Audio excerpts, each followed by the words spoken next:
Salut à tous, aujourd'hui on va parler d'un sujet facile, l'eau énergétisée. Vous avez peut-être même entendu parler de cette pratique qui consiste à dynamiser l'eau pour améliorer ses propriétés. Alors, mythe ou réalité, et surtout, comment faire à la maison. C'est parti! L'eau énergisée, c'est un concept qui vient de différentes traditions. L'idée, c'est que l'eau pourrait conserver une mémoire ou une vibration énergétique selon ce qu'elle traverse ou côtoie. Certains parlent de restructurer les molécules d'eau, d'autres y insufflent une intention positive. Les recherches scientifiques sur le sujet sont limitées et controversées, et de nombreuses personnes rapportent des ressentis positifs. Aujourd'hui, je vais vous partager les méthodes les plus populaires pour énergiser votre eau à la maison. Que vous y croyez pour les effets énergétiques ou simplement pour le rituel apaisant que ça représente.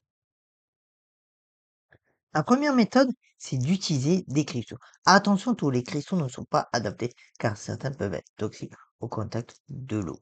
Les cristaux sûrs pour l'eau sont le quartz rose pour l'amour et la douceur, l'améthyste pour l'apaisement, le quartz clair ou le cristal de roche pour l'amplification énergétique, la citrine pour la vitalité. Et aussi, comment faire? Nettoyez bien votre cristal, placez-le dans une cave en verre avec de l'eau filtrée et laissez reposer minimum 2 à 4 heures. Idéalement une nuit. Vous pouvez aussi placer le cristal autour de la cave si vous avez un doute sur la composition. Deuxième technique, l'exposition aux astres. Pour l'eau solaire, placez votre carafe en verre au soleil le matin pendant 2 à 4 heures. L'eau solaire est réputée pour apporter énergie et vitalité. L'eau lunaire, exposez votre eau à la lumière de la pleine lune pendant la nuit. L'eau lunaire serait plus douce, propice à l'intuition et à l'introspection. Utilisez toujours des contenants en verre, jamais en plastique, pour éviter que la chaleur ne libère des substances toxiques et indésirables. Cette méthode est inspirée des travaux de Masaru Emoto, qui a photographié des cristaux d'eau après leur avoir parlé. Bien que scientifiquement débattu, le principe est intéressant. Comment faire? Eh bien, tenez votre verre ou cave entre vos mains, fermez les yeux et respirez calmement. Formulez une intention positive, par exemple sur la gratitude, l'amour, la santé, la paix, et visualisez cette intention se diffuser dans l'eau. Vous pouvez même écrire un mot positif sur un papier et le coller sur la carafe. C'est aussi un excellent exercice de pleine conscience. Dans la nature, l'eau se dynamise naturellement en tourbillonnant. Vous pouvez reproduire ce mouvement chez vous. Et voici une technique simple. Avec une cuillère en bois ou en verre, créez un vortex dans votre carafe en tournant l'eau dans les sens des aiguilles du monde pendant une trentaine de secondes. Changez de sens, puis recommencez.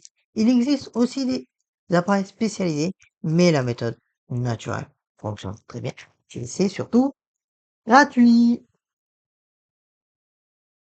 L'eau réagit aux vibrations sonores. Vous pouvez par exemple placer votre carafe près d'un bol tibétain en le faisant chanter, diffuser de la musique harmonieuse, comme 432 Hz par exemple, réciter des mantras ou des prières près de votre eau et laisser votre eau baigner dans ces vibrations pendant 10 à 15 minutes.